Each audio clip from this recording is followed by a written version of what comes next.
সবাইকে আসসালামু আলাইকুম। আজকে আমি শেয়ার করতে যাচ্ছি নদীর বাটা মাছ রান্না করার রেসিপি। বাটা মাছ, পোয়া মাছ এই ধরনের মাছে একটা ব্যাড স্মেল থাকে। আপনারা অবশ্যই মাছটা খুব সুন্দর করে ক্লিন করে নেবেন। আর রান্না করার উপায়টা তো আমি আপনাদেরকে বলেই দিচ্ছি। প্যানে আপনারা একটু বেশি করে তেল নিয়ে নেবেন। এর মধ্যে দিয়ে দিবেন একটি এলাচ এবং তেজপাতা, পেঁয়াজ কুচি। একটু নেড়েচেড়ে ভেজে দিয়ে দিবেন অল্প একটু মেথি। তবে মেথি বেশিক্ষণ ভাজা যাবে না, তাহলে এটা কিন্তু তেতো হয়ে যেতে পারে। পোয়া মাছ বা বাটা মাছ এই জাতীয় নদীর মাছে আপনারা যদি মেথি ব্যবহার করেন তাহলে খুব সুন্দর একটা ফ্লেভার পাবেন। আচ্ছা, তারপরে আপনারা মেথিটা অল্প একটু ভেজেই দিয়ে দিবেন আদা রসুন বাটা এবং প্রয়োজন মতো একটু পানি। পানিটা যদি অ্যাড করা না হয় ওই যে মেথি পোড়া লেগে যেতে পারে।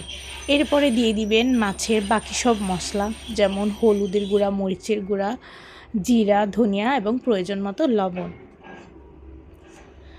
মাছগুলো আপনারা খুব সুন্দর করে দিয়ে দিবেন। এটা কিন্তু নরম মাছ, বেশি নাড়াচাড়া করতে যাবেন না।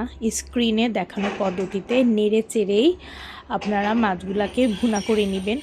যে যেমন ঝোল খেতে পছন্দ করেন আপনারা লবণটা সে আন্দাজে দিবেন এবং ঝোলটাও সে পরিমাণেই দিবেন। মাছ হতে তো বেশিক্ষণ সময় লাগে না। আমি টমেটোগুলা লাস্টেই দেই যাতে টমেটোগুলো একটু গোটা গোটা থাকে। তবে আপনারা যদি টমেটো পছন্দ না করেন তাহলে টমেটো না দিলেও হবে।